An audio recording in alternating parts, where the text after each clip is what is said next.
Good day, everyone. Currently making this video. I actually have a slight ache in my head from what I just withdrew from, as far as my environment. But I know that the smoke will eventually clear. Let's just say it like that. You know, it took wow. I'm gonna just start out by saying happy full moon in Taurus. Right, as I speak within this moment, the sun is in Taurus and the moon is in Taurus as well.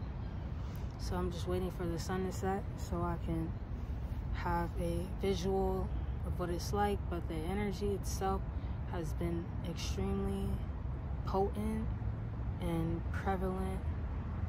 You know, I find within my life, within these past like 2 days, it's just been wow.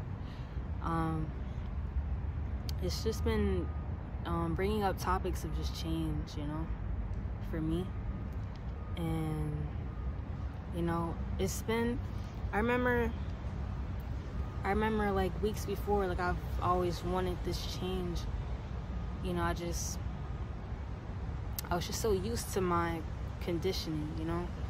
So that's what this moon has brought up for me, was change. And today was one of those days where I'm just able to get up and I'm like, fuck this, like I'm up.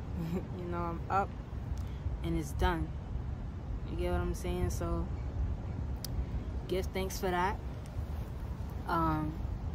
But another theme that's come up that I would love to share with you guys, centering around self-centeredness, centering yourself, as well as centering yourself. Sorry, like I said,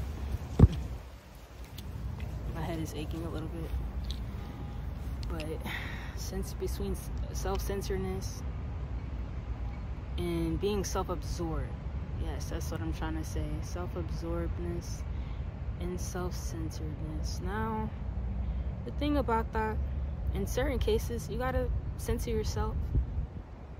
And then in some scenarios, it's not always about you, all right? It's about the collective. You get what I'm saying? So there isn't necessarily a good or a bad, right? But I find that some people, there's different ways that people center themselves, and there's different ways that people center others, right? And it can be a form, if you look closely, it can be a form of manipulation. And I see that. I see a tactic being used. Right here I got my owls. Got my owls with me as I speak, providing wisdom and insight. But look, in the unseen, hold up. I always go so deep. But look.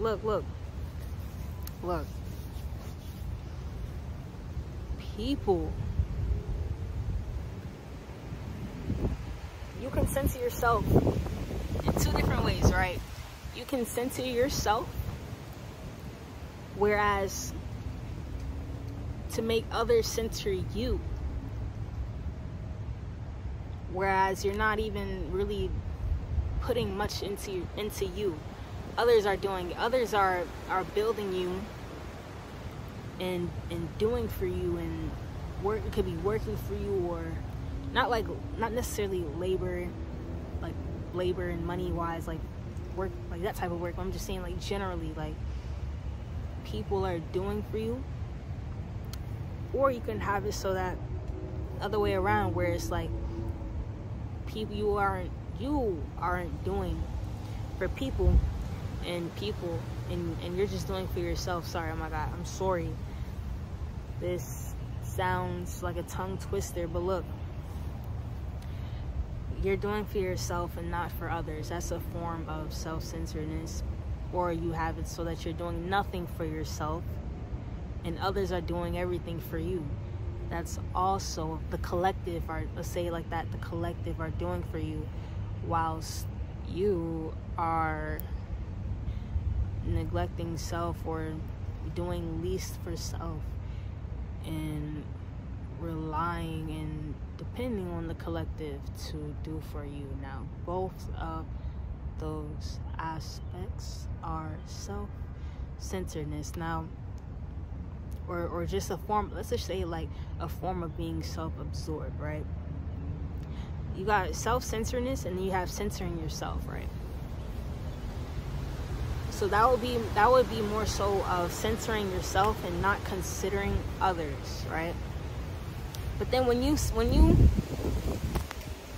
I hope the wind isn't going into the mic. You hear me? But look. But when you censor yourself, right, you're not considering others because it's all about you, right? But imagine when you're being selfless, right? The polar to being selfless would be censoring yourself to censor others, right? Pouring into yourself, building into yourself to share and to utilize with the collective for the collective, right? So it's about you and the collective, right? So it's bringing those two polarities and putting them into one, building yourself up in whatever way that is, physically, mentally, spiritually, any way may that be, right? Pouring into that aspect, censoring that aspect of yourself to eventually share with the collective the seeds that were ripped, right? That is selflessness. But look, like,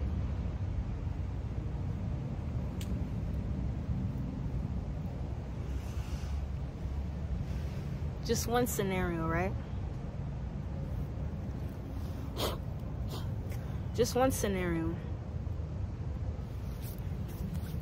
Some people have children, right? Some people have children.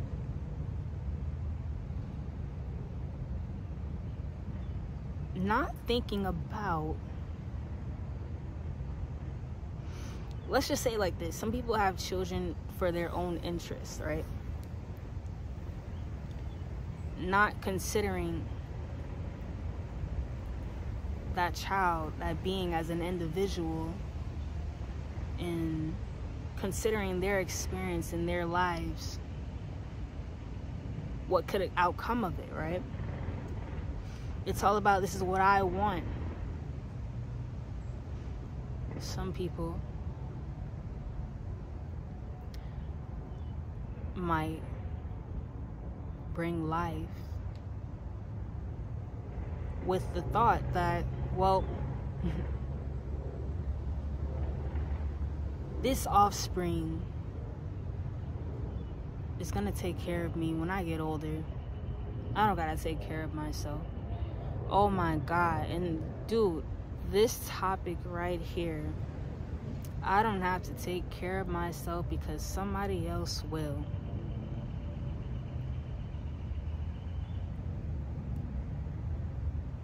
That is called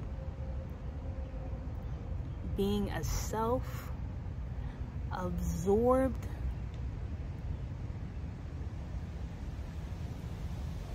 I was gonna say something, but look, I was gonna say something crazy, but that is a form of being extremely self-absorbed. And that's how a lot of society is operating in. And me personally, you know, when it comes to that topic of multiplying and reproducing, I feel like that's one reason as to why I don't really have a reasoning to bring more life into this world. Like I just personally, I just don't see a point. And I'm not saying everybody should see it that way either. I'm just saying, like, just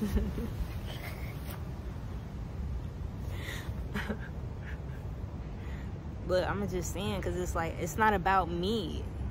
You get what I'm saying? Like, when you bring a kid, a child into this world, a life into this world, it's not about you anymore. It's not like, oh, this is what I want. This is what, so that I can get this, and they, you feel me? Like, it's not even about you. Like, when is it not gonna be about you? You get what I'm saying? So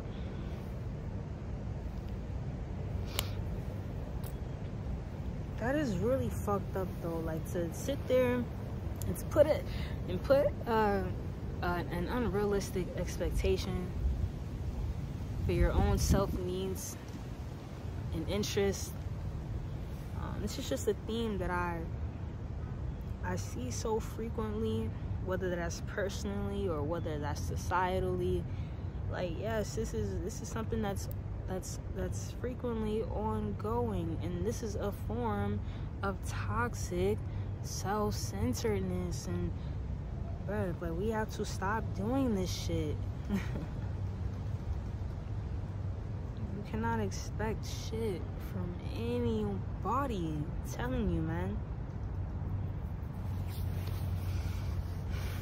But yes, there's a polarity between the two, and the thing is, like, at the same time, there's times and there's moments to censor yourself as well, because you might be in a space where the collective might not be considering your contributions, not be considering your energy, and maybe they're just considering their own, or maybe you're just being invalidated. And at that point, that's when you step up to censor yourself and to validate yourself. Yes, like, that is healthy.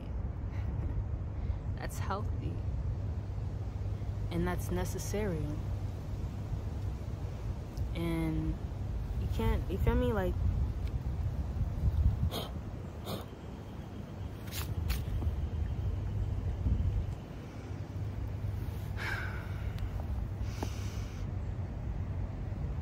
otherwise, you're gonna look outside of yourself for the validation that isn't even real,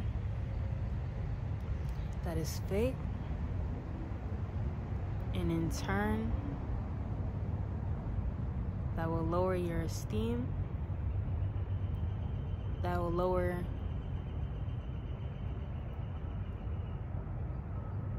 yourself, that will lower you as an individual, and you will get lost within the collective. So in that case, it will be a form of self-identity, because you have an identity outside of the collective as well.